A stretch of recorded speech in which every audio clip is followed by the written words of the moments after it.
Coder, décoder, recoder. Ordre normatif et enjeu de la régulation financière à l'heure du trading algorithmique. Rien de moins. Marc Langlais, bonjour.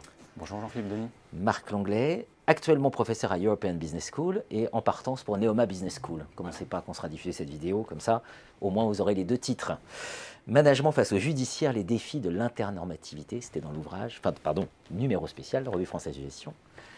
Le management face au judiciaire. Qu'est-ce que vous nous expliquez dans cet article en termes compréhensibles? En termes compréhensibles, somme toute une idée assez simple sur laquelle je travaille depuis plusieurs années. Qu'en fait, dès qu'on parle de régulation, on a tendance dans le discours public à avoir une vision extrêmement mécaniste, idéale, formaliste, réguliste, on pourrait dire, de l'application de la règle. Une vision très pure, entre guillemets, de ce que signifie réguler. Alors que quand on passe un peu de temps avec les personnes qui font la régulation, on se rend compte qu'on est dans un univers complètement différent. Un univers dans lequel la matérialité des objets, l'imperfection, la contingence jouent un rôle déterminant. Et alors c'est particulièrement visible dans les marchés financiers, qui sont peut-être à la fois des parangons de lieux ou de sites dans lesquels la modélisation est poussée à l'extrême et qui, paradoxalement, offrent une quantité de situations qui sont tout sauf pures au regard des règles et de l'application des règles. Donc, c'est partant de ce constat que j'ai développé cet article sur la façon dont, somme toute, la régulation se fait dans les marchés et dont les évolutions des marchés viennent impacter en retour la régulation. Un article absolument passionnant. Vous mobilisez Gilles Deleuze, vous évoquez la prise de pouvoir par les algorithmes et finalement la difficulté voilà. Je prends juste une citation que vous prenez chez Deleuze. Ce n'est pas d'un comité des sages moraux et pseudo-compétents dont on a besoin, mais de groupes d'usagers. C'est là qu'on passe du droit à la politique. Tout à fait. Alors bon, Deleuze est à la mode en ce moment, pour de bonnes et de mauvaises raisons. Les bonnes. Les bonnes, c'est que c'est un esprit brillant et fascinant. Les mauvaises, c'est que comme il a dit à peu près tout et n'importe quoi, on peut lui faire dire tout et n'importe quoi. Ce qui m'intéresse chez Deleuze, c'est la notion de jurisprudence, qui est en fait une notion, un concept qu'il travaille tout au long de sa vie de philosophe, et qu'il oppose assez fortement à la loi. La jurisprudence relevant plus d'une part, on va dire, institutionnelle.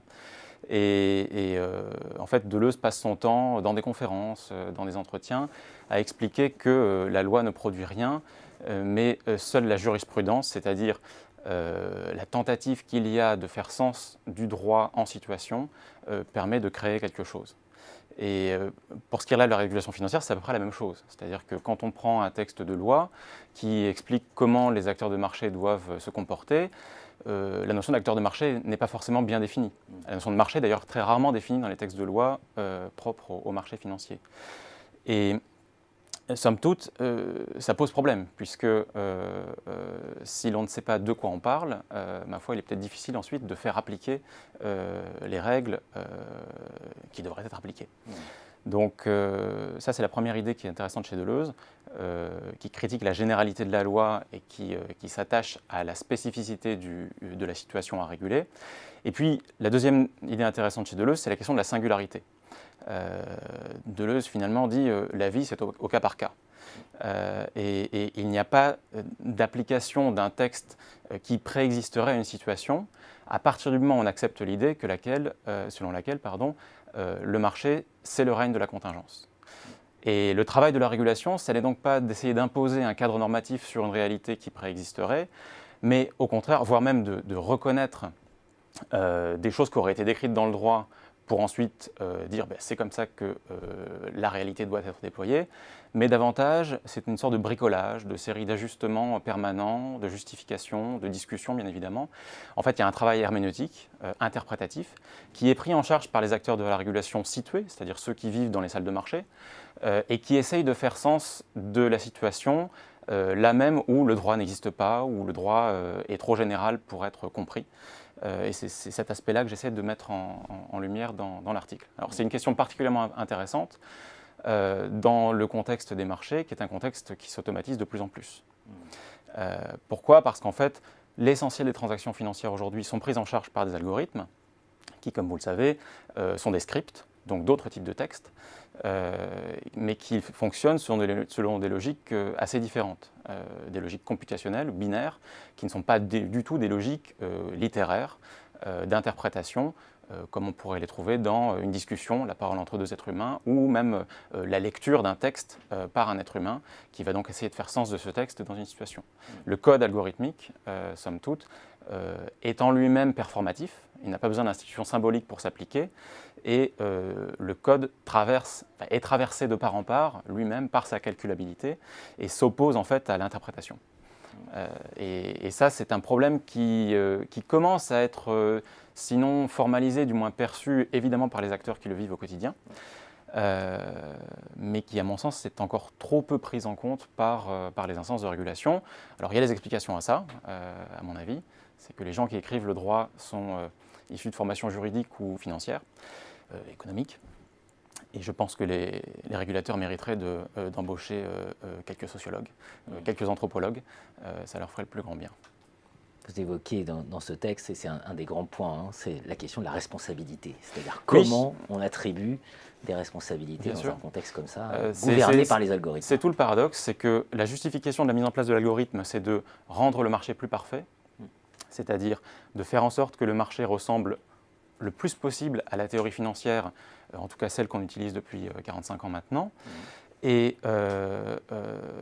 tout le paradoxe, c'est que cette pureté du marché, en fait, elle se fait au prix d'autre chose. C'est qu'on introduit des médiateurs, des objets, des algorithmes, qui apposent des médiations très fortes, non transparentes. Qu'est-ce que je veux dire par là, simplement, c'est qu'un utilisateur d'algorithme n'a pas à savoir, et d'ailleurs ne sait pas comment fonctionne l'algorithme, il peut quand même s'en servir.